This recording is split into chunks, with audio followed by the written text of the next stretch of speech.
It was the beginning of the football season, and we'd be heading off to Adrian College for our annual camp where we would all eat, sleep, and breathe football. I was anxious with excitement and also shocked that my last season was already upon me.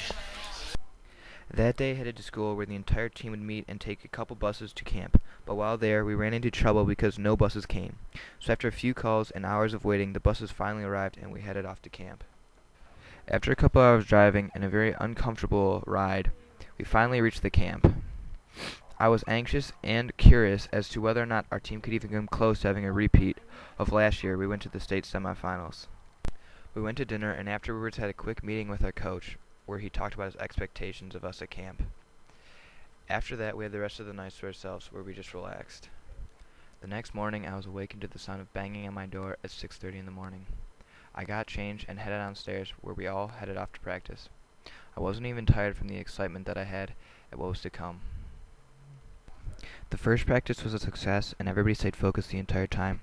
After we went to breakfast, the one good thing about the camp was the food. We got to eat as much as we wanted, and there was always soft serve ice cream as a nice treat to cool you down. The next couple practices of the day, and even into the next day, went by without incident. But during a mid-afternoon practice that day, a fight broke out. It happened after practice, and only a couple kids witnessed it. Yet I was oblivious to it besides the rumors that ensued afterwards. I knew that if it were true, that serious consequences would be enforced, not just for the players in the fight, but for the entire team as well. We soon figured out that the rumors were true, and prepared ourselves for the worst.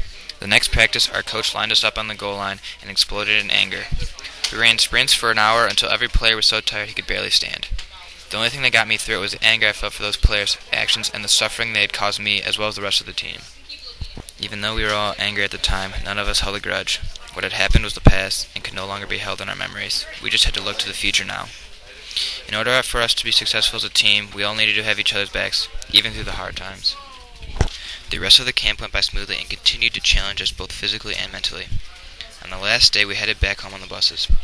It was fun, but I was glad to know that it was over and could lay back in my own bed now. My time at Adrian College was a good kickoff to the season and revealed some of the strengths of our team as well as the things that needed to be worked on. Either way, I was excited for our first game.